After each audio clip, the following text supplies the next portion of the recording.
ទឹកចិត្តបងស្រីទោះបីអូសរទេសអេតចាយនឿយហត់ក្រោមកម្ដៅថ្ងៃក៏មិនភ្លេចមើលថែប្អូនតូចនៅក្នុងរទេសដែរមហាជនកំពុងរំជួលចិត្តស្ទើរគ្រប់គ្នាពេលបានឃើញវីដេអូក្មេងស្រីម្នាក់អាយុប្រមាណ 8-9 ឆ្នាំបានអូសរទេសអេតចាយដើររើសអេតចាយដែលនៅក្នុងរទេសនោះក្មេងស្រីនោះបានដាក់ប្អូនប្រុសតូចឲ្យឈរនៅក្នុងរទេសអេតចាយនោះក្រោមកម្ដៅថ្ងៃដ៏សែនក្ដៅដែលមើលទៅគួរឲ្យសង្វេគណាស់ហើយអ្វីដែលធ្វើឲ្យមហាជនរំជួលចិត្តនោះគឺឃើញពីទង្វើដែលក្មេងស្រីនោះបានដើរទៅជូតញើសឲ្យប្អូននិងប្រឡែងលេងជាមួយប្អូនប្រុសដែលនៅក្នុងរទេសអេតចាយរួចប្រឹងអូសរទេសទៅមុខបន្តទៀតទាំងមេឃកំពុងបាក់ថ្ងៃចែស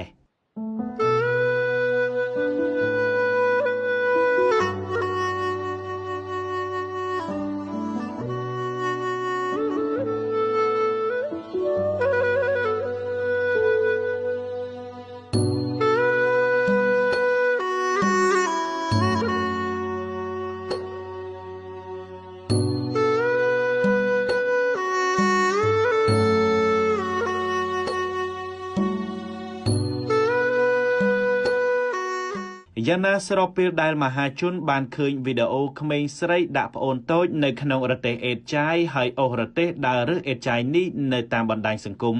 មហាជនបានកោតសរសើរពីទឹកចិត្តបងស្រីដែលស៊ូហត់នឿយដើម្បីប្អូនទន្ទឹមគ្នានេះក៏មានពលរដ្ឋជាច្រើនបានសម្ដែងក្តីអាណិតអាសូរ